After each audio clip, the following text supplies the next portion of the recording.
In our intro activity, we talked about refrigerator magnets. We drew free body diagrams and came up with some questions we had about magnets. One misconception that most people have about magnets is that they think all metals are magnets. They are not. Here we have a copper and zinc penny, an iron nail, a steel washer, and an aluminum and zinc paperclip, and some aluminum foil.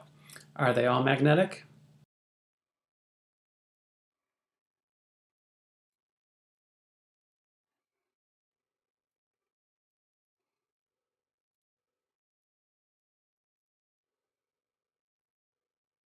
No. It turns out that the magnetic materials are mostly found in these three columns of the periodic table: iron, cobalt, and nickel. Why? From the video we watched about the Oersted and Faraday observations, we know that magnetism is caused by the motion of electrons. There are certainly electrons in a magnet, but are they moving?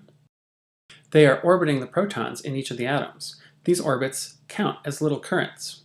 Let's say that we have an electron going clockwise around this proton. We can use our agent hand rule to see that the bottom of the atom will be south and the top of the atom will be north. If this is true, aren't all atoms magnets? Sort of.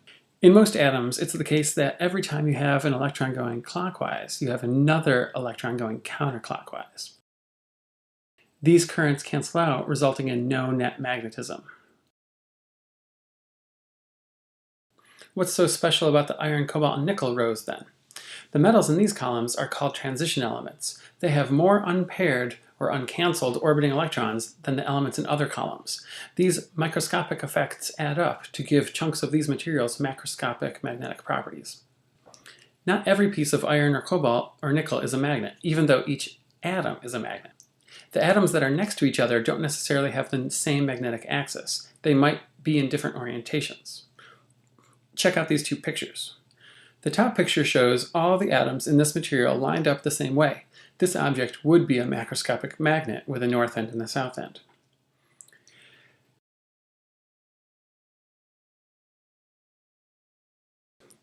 The bottom picture shows pockets in which the atoms are aligned, but overall the sum of the magnetic vectors would be 0. Each of these pockets are called domains. In real objects, there could be billions of atoms inside a single domain. Let's look at some evidence for the existence of domains. Here's a vial full of iron filings. Each little piece of iron is a magnet, but if I jumbled up the iron, the compass does not register the vial as being a macroscopic magnet. The domains do not line up.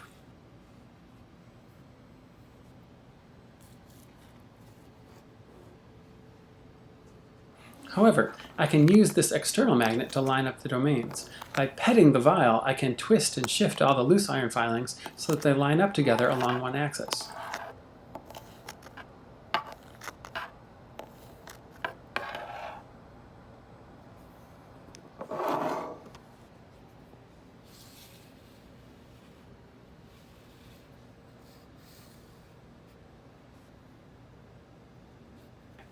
Now the vial is a macroscopic magnet. Of course, if I shake up the vial, the macroscopic magnetism will disappear. Here's another game we can play with domains. The object on the left is a magnet. The object on the right is not. However, if we bring the magnet near the other object, we can twist the atoms in the surface of the object to match the domain of the magnet. This twisting will not be permanent. Eventually, the atom will relax to its previous state. Here are a few zinc-coated paper clips. You can see that they are not macroscopic magnets. However, if I touch them together with this strong magnet, all of their atoms will line up with the strong domain. Now they will all act like magnets. This is called magnetic induction.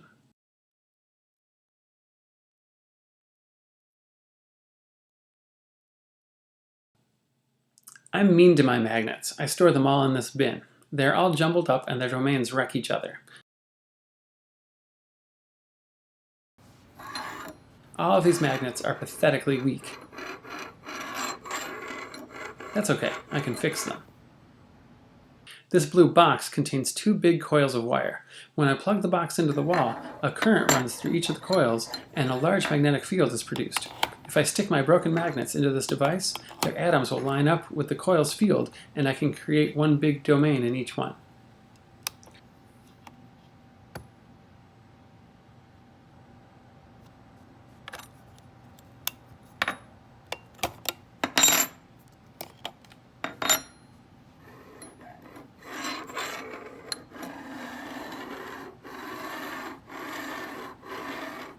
Now my magnets are strong again.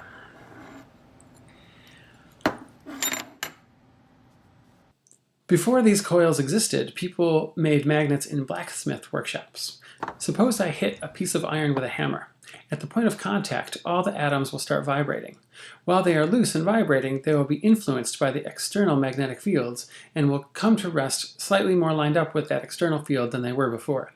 Imagine that I clamp the magnet to the workbench and beat on it for a while with my hammer. All the atoms will line up with the Earth's magnetic field, and I will turn my piece of iron into a macroscopic magnet. However, what if I don't clamp it down? In fact, what if I randomly spin the magnet before I hit it each time? This will randomize the domains. This will make the magnet weaker. Anything that randomizes the atoms will make the magnet weaker. Dropping the magnet on the floor makes it weaker. Heating it up also makes it weaker.